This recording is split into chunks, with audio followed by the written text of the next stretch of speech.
where we go wrong is we don't handle situations. Yeah. So we think like good customer service is just everything's perfect. No, it's how you handle situations, whether it's negative or positive. Yes. And so I handle situations properly. Communication rules the nation. Yeah, people gotta start talking to each other. And I'm a listener too. Yeah. So if somebody give me bad feedback, I'm taking it in. And if I need to make some changes, I will. Good idea, now we buying merch. That's ghetto. Payment miss. Ooh, the ghetto. Say she quit. Ooh, the ghetto. Late on your rent. Rent is ghetto. New event. Ooh, the ghetto. Invoice in. That ain't ghetto. Money spent. Oh, that's ghetto. Hold on, it's kind of ghetto being a CEO. Welcome back to another episode of the Ghetto CEO podcast, where we talk about all things being a CEO, y'all. Because being a CEO is a little ghetto sometimes. Okay, now listen, we are at the Spa Expo 2023, and we are doing hot takes with entrepreneurs on the spot because we got to learn the stories, okay? Welcome to the couch, friend. Thank you for having me. Listen. I'm excited to be here. Are you excited? Okay. It Tell is. them who you are and what type of business you have. So I am Tamara Mitchell, better known as Nail by Tammy. I am the #1 nail artist, educator, and business coach. Period. Located in Nashville, Tennessee. Come but on. I am a Detroit girl, okay? Born and I'm raised. finna say, like, I'm a Tennessee girl, Memphis girl through and through, okay? But listen, okay, so when did you start your business and how did you get to this point where you are in your business today? I started my business officially in 2015. Okay. And I was actually in corporate America. I got my degree in IT, essentially. Yes. Okay, and, how do we go from IT I know, to right? nail T? I know, Okay. right? I wanted to be a nail tech after high school. Okay. But my mom was like, nah, you go get your degree, and after that, you do whatever you want to do. Facts. And so I always had nail tech in the back of my mind. Like, I always go do it. So I got my degree, worked at corporate America, got my license while I was working full time. Yeah. And I couldn't figure out how I was going to quit corporate America and do nails Facts. full time. Yeah. And then 4 months after I got my license, I got laid off. Yes. And I got severance pay. And I started Nail by Tammy. And Listen, the rest is a history. blessing in disguise. Yeah. Okay, thank you, Jesus. Yeah. Okay, so tell me, what has been the hardest thing about growing your business to where it is today? Doing it on my own. Ooh. Getting out of my own way. Yeah. Trying to control everything. Yeah. Yeah, I really didn't realize. I knew the power of a team. Yeah. But actually establishing that for myself. So have you started building your team, or you like I need help? Slowly. I don't have the space for a full team. Okay. But I've been adding a team member here and there that work on the days when I'm off. Okay. Adding people from a marketing perspective. Yes. Just when I need people. Fortunately, my IT background, I could do a lot of graphics and things myself until I get to the point where I'm gonna just go ahead and pay somebody to do that for me. You know, that's a beautiful thing, because the one thing that people struggle with is that damn computer. Yeah. That computer be whooping people's ass. I know. When people be trying to start this business. It has been a chokehold, okay? Yes. But I think that has helped you be able to grow, It right? has. But as you start building your team, do you feel like what's the next team member that you like, I'm finna invest in, this is the one that's gonna help me go to the next level? Like, what's the gap? I need 2 assistants right now. Yeah. Okay. Nail assistants. No assistants in my business. Period. Okay. I would love somebody to be like an apprentice from a nail perspective.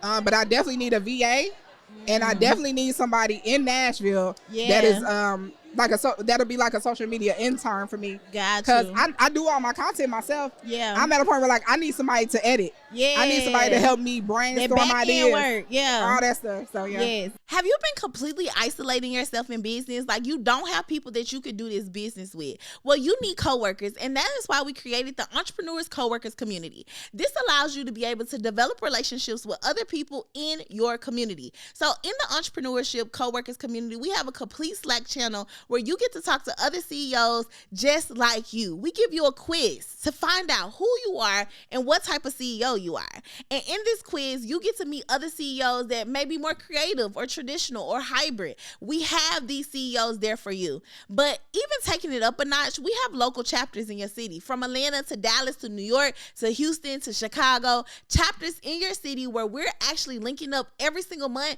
to work together, linking up to go to brunch together, having fun together, doing community service outreach. Like, this is a section of our life where we can really co-work and mingle with other people. It's time for you to get some coworkers, sis. And this community is completely free. Just because you're watching this podcast, all you have to do is stop, pause the podcast, click the link below, take the assessment, get in the community, and I'll see you there. Bye, coworker. Back to the episode. Yes. That's what I need. Listen, y'all look for a job. My sis, you in Nashville. My sis, she said, holla at her, okay? But as you're growing this team, anything else that has been like a struggle or the ghettoest thing you can think of when it comes to entrepreneurship? That because you were in IT. Yeah. Like, this is a whole different field for you. It is. So what does that look like? Man, what's the ghettoest thing? I'm just trying to think. Like, I'm going to be honest. We are difficult. Let me tell you. And I say we because I'm difficult too. Yes. I'm picky, I'm particular, I'm all that. Yeah. And so dealing with that on a regular basis is like, whoo, baby, we do a number as people. Yeah. So if I haven't learned anything as an entrepreneur, people, we don't read, we don't listen.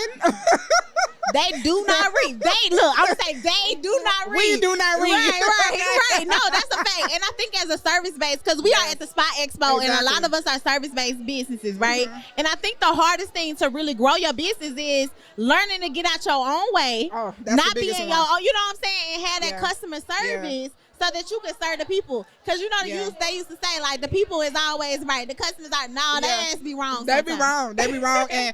But where we go wrong is we don't handle situations. Yeah. So we think like good customer service is just everything's perfect. No, it's how you handle situations, whether it's negative or positive. Yes. And so I handle situations properly. Communication rules the nation.